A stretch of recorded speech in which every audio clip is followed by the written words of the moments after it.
Typhoid জ্বর প্রতিরোধে ভোলায় টিকাদান ক্যাম্পেইন 2025 শুরু হয়েছে। পরিস্থিতি জানাতে সরাসরি যোগ দিচ্ছেন সহকর্মী ছোটন সাহা। ছোটন, টিকাদান কর্মসূচিতে আগ্রহ কেমন দেখছেন?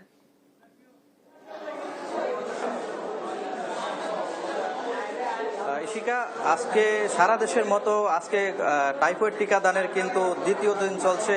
ভোলায় আমরা রয়েছি, ভোলা সরকারি উচ্চ বিদ্যালয়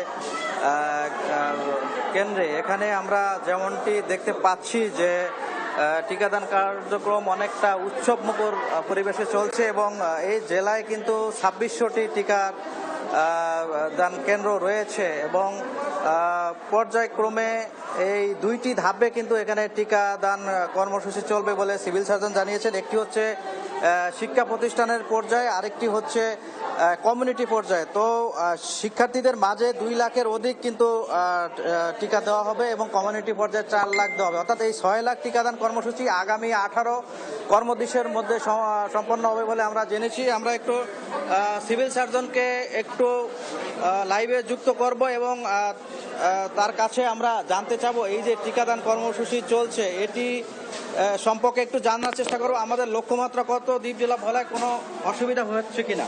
ধন্যবাদ। আসলে আমাদের ভোলা জেলাতে লক্ষ্যমাত্রা 6,78,778 জন। আবার গতকালকে আমরা 21,770 জনকে টিকা দিয়েছি এবং গতকালকে আমাদের কোনো অপ্রীতিকর ঘটনা ঘটেনি এবং এই টিকাটা সম্পূর্ণ নিরাপদ। এবং আজকে দ্বিতীয় দিনের মধ্যে কাজ চলতেছে। এটা প্রথম 10 দিনে আমাদের স্কুলে ক্যাম্পেইন হবে এবং পরবর্তী 8 দিনে আমাদের কমিউনিটি ক্যাম্পেইন হবে এবং আশা করি আমরা এটা 100% আমরা অ্যাচিভমেন্ট করতে পারবো এবং এটা নিয়ে আতঙ্কিত হওয়ার কিছু নেই। আমরা চেষ্টা করতেছি সকল বাচ্চাকে আমরা টিকা দেবো, রেজিস্ট্রেশন করুক আর না করুক। যদি কেউ রেজিস্ট্রেশন করে না থাকে সেটা আমরা ম্যানুয়ালি রেজিস্ট্রেশন করে দেবো। ধন্যবাদ। ধন্যবাদ ইশিকা। যেমনটি শুনছিলেন যে এই করোনা টাইফয়েড যে টিকা কার্যক্রম এটি হচ্ছে অভিভাবকরাও কিন্তু সন্তানদের সাথে কেন্দ্রগুলোতে আসছেন, তারাও সুন্দরভাবে সুশৃঙ্খলভাবে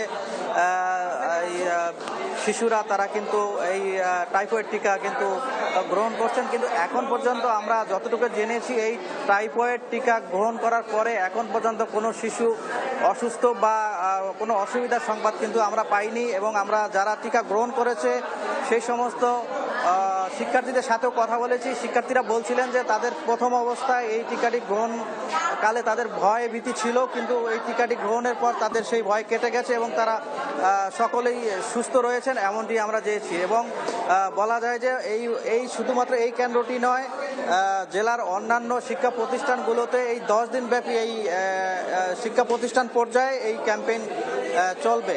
তো এ ছিল আমার কাছে ভোলাতে যে টাইফয়েড টিকাদান কর্মসূচি চলছে তা নিয়ে সর্বশেষ তথ্য। ইশিকা।